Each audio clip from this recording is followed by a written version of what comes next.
방역 지침도 바뀌었고 또 서울교구에서도 지침이 또 내려와서 몇 가지 이제 바뀌었는데 그 미사 중에 사제 주례 사제는 마스크를 벗고 한다라고 되어 있고요. 물론 여러분들은 마스크를 벗으시면 안 되고 그대로 쓰고 계시고요. 그 다음에 영성치 할 때도 다 일일이 옛날처럼 그리스도의 몸 하면 여러분들 아멘이라고 응답을 하시면 되겠습니다. 그리고 여러분들이 마스크를 쓴 상태에서 그 성가 부르시는 것도 괜찮고요. 네. 그리고 지금 성가대가 지금 뭐 급조가 돼가지고 지금 여러분이 그래도 보이셨는데 그 성가대가 성가를 이제 부르게 되는 거죠. 같이. 앞으로 이제 성가 책도 이제 잘 구비해서 갖다 놓을 예정입니다. 앞으로 여러분들이 성가 부르시면서 이제 예전처럼 우리 미사에 이 교준 미사 같은 경우는 뭐 자비성이나 대영광성, 거룩하시다 뭐 이런 걸 다 노래로 이제 할 겁니다. 이런 바뀐 거를 우리 사제는 이제 들어오고 나갈 때 입장과 퇴장 때만 마스크 쓰는 걸로 이렇게 되어 있습니다. 그래서 제가 마스크 이제 벗은 게 뭐 이상하진 않겠지만은 그래도 좀 어색하게 보이죠.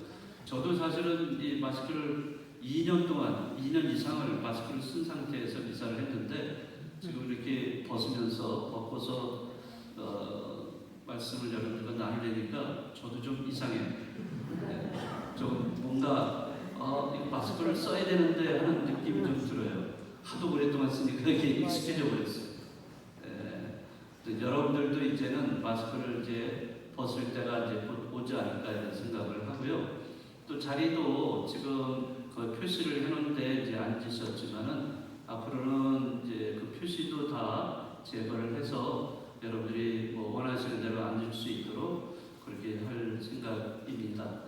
이런 변화된 거 여러분들이 이제 앞으로 잘 적응해 가시면서 신앙생활 하시면 되겠습니다. 오늘은 부활 제2주일입니다. 그 2주일이면서 동시에 교회에서는 하느님의 자비주일로 보내고 있습니다. 네, 그래서 오늘 저는 여러분들과 함께 하느님의 자비에 대해서 특별히 같이 생각을 하고자 합니다. 예수님께서 오늘 복음에서도 말씀하셨지만 하느님이 자비로우신 것처럼 너희도 자비로운 사람이 되어라 라고 이렇게 말씀을 하셨습니다. 네, 우리 역시 하느님의 자비를 본받아서 우리도 이웃들에게 자비로운 사람이 되어야 됩니다.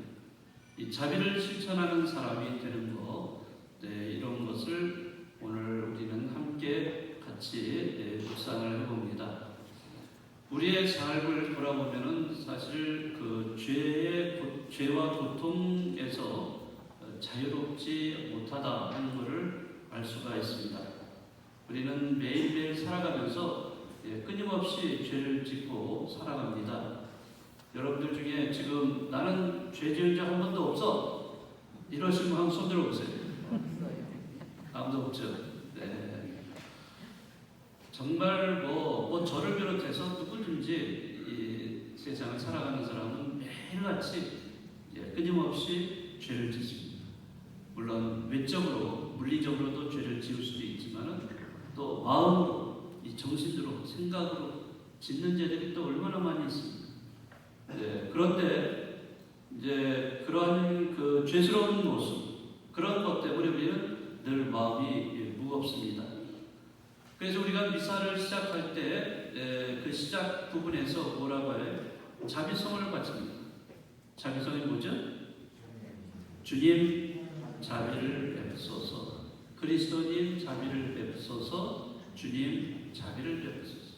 세 번을 우리가 자비를 베풀어 달라고 하느님께 청하고 있습니다. 이러한 자비를 통해서 우리는 우리의 잘못을 용서받을 수 있는 거죠.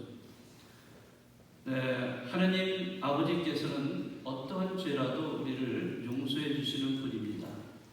성경은 이런 것을 증언하고 있습니다. 예를 들어서 너무나 잘 알고 계시는 그 되찾은 아들의 비유 이야기. 그 아버지의 유산을 받아서 먼 곳을 떠난, 아버지의 집을 떠난 아들이 결국에는 모든 걸 다 탕진해버리고 다시 아버지께 돌아오죠.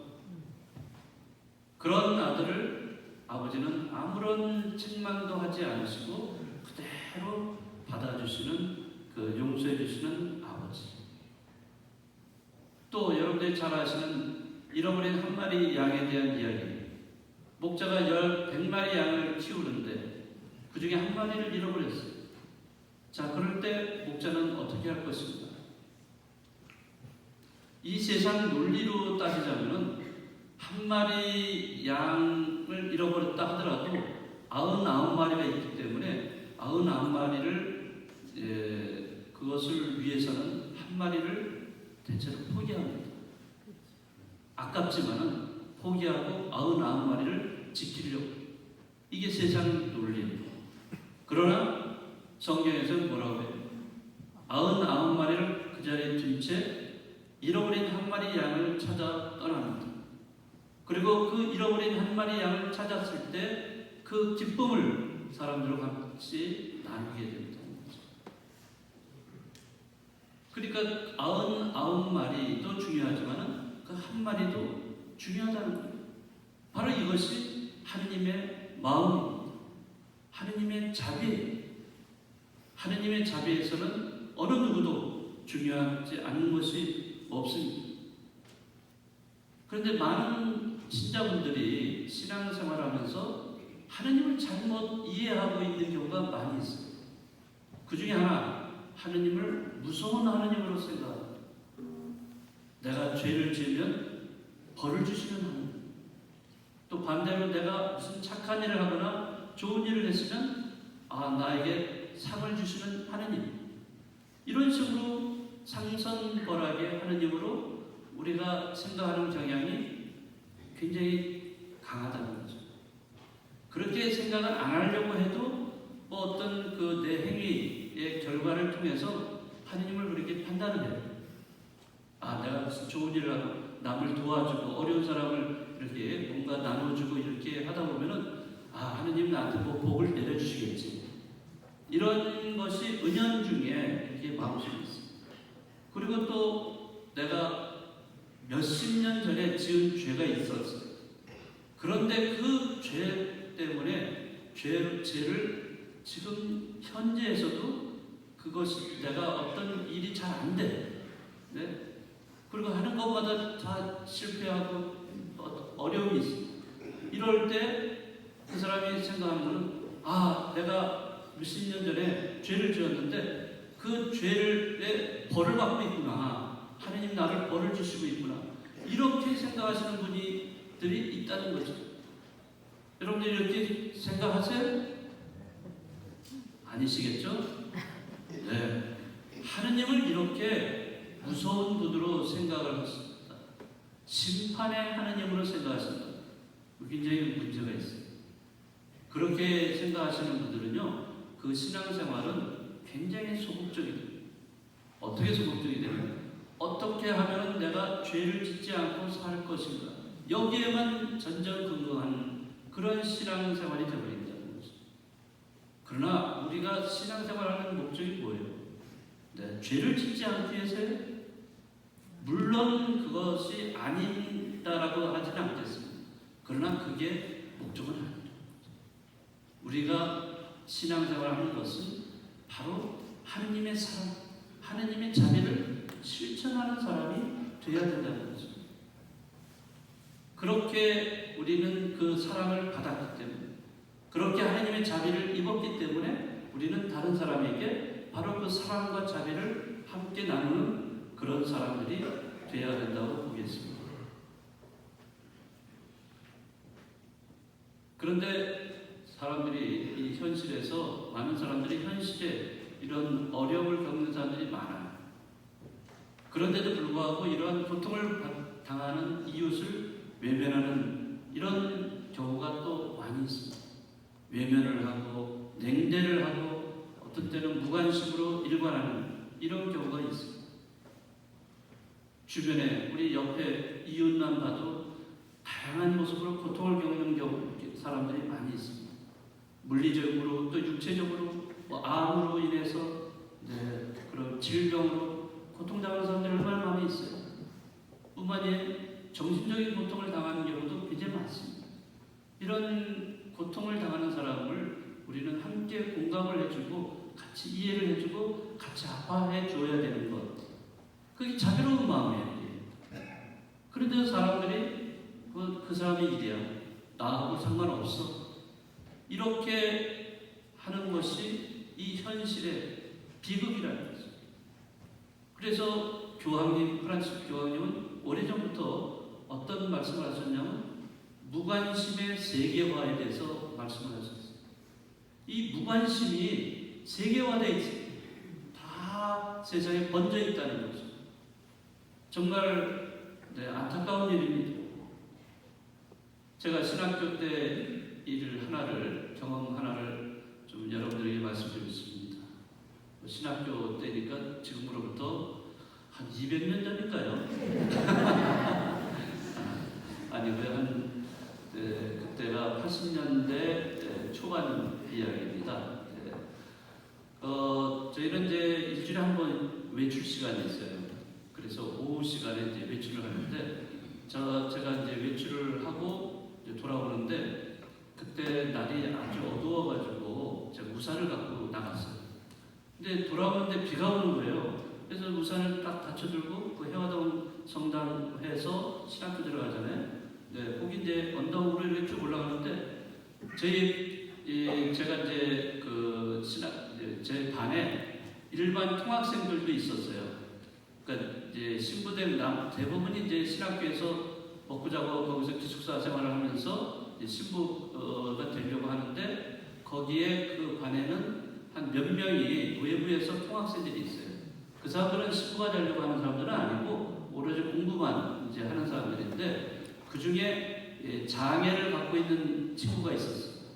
그래서 그 장애를 갖고 있었기 때문에 두 발을 목발로 짚고서 이렇게 다니는 친구가 있었어요. 아주 열심히 공부도 열심히 잘하는 친구였는데, 저는 이제 외출 시간이 거의 끝나가지고 이제 막 신학교 들어가려고 이제 비를 피하기 위해서 이제 우산을 받쳐들고 올라가고 있고. 근데 저 신학교에서 이제 늦게 나오더라고요. 쭉 나와서 보니까 이 친구가 비를 쫄딱 맞으면서 집에 가고 있는 거예요. 그래서 저는 이제 다 왔으니까 그 친구 딱 만나면서, 야, 난 이제 다 왔으니까 내가 우산 빌려줄게. 이거 쓰고 가. 그랬더니 저를 딱 이렇게 쳐다보더니 씩 웃더라고요. 왜 웃나 했더니 그 친구 하는 얘기가, 나는 더 이상 팔이 없어. 손이 없어. 그러니까 두 손으로 이 목발을 짚고 가는데 이 우산을 이 손이 어디 또 있었겠습니까? 제가 그 얘기를 듣는 순간 머리를 맞은 것처럼 느껴졌어요. 저는 그래도 그 친구가 비를 안 맞았으면 좋겠다, 그런 생각이 들어서 그렇게 우산을 권유했는데, 그게 저의 그 실수였어요. 제가 아무리 그 친구를 이해하려고 하더라도 그 이해가 안 된 거예요. 그러니까 그 사실을 저는 전혀 생각하지 못하고 그냥 우산을 넘겨주려고 했던 거죠. 다른 사람들의 그 아픔과 고통을 이해한다는 게 얼마나 어려운가, 공감을 해준다는 게 얼마나 어려운가를 제가 그때 당시에 굉장히 많이 느꼈어요. 그렇죠. 사실 다른 사람의 그런 아픔과 고통을 함께 나누고 같이 아파하고 그렇게 한다는 것은 쉬운 일은 아닙니다.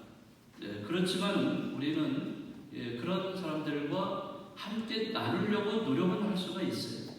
공감을 할 수는 있어요. 우리는 우리가 제대로 된 신앙이라면 공감을 해야 돼요.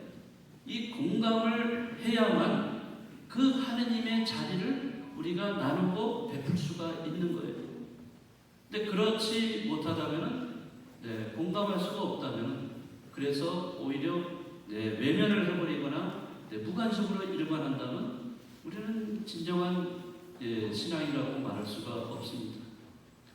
오늘 우리는 이 하느님의 자비주의를 맞이해서 하느님이 얼마나 자비로우신가 이거를 우리가 먼저 체험을 해야 됩니다. 특히 이 미사 중에 우리는 시작을 하면서 자비를 베풀어 달라고 청합니다. 그래서 우리는 하나님의 자비를 입어서 용서를 받고 성체를 모시고 우리는 자비로운 사람이 되는 거죠. 그리고 나가서 집에서든 직장에서든 사회생활을 하든 우리는 정말 그 자비를 베푸는 사람이 될 때 우리는 정말 하나님의 모습을 담는 사람이 될 수가 있습니다. 네, 우리가 이 부활하신 예수님을 우리가 체험하면서 정말 자비로운 신앙인이 되는 것, 네, 이것이 하나님이 바라시고 원하십니다. 정말 하나님을 기쁘게 해드리고 하나님의 영광에 우리가 참여하기 위해서 우리 주변에 누가 어려운 사람이 있는지, 힘든 사람이 있는지, 그리고 그런 사람이 있다면 같이 공감해주고 같이 함께 그 아픔과 고통을 나눌 줄 아는 그런 신앙인들이 되시기 바라겠습니다.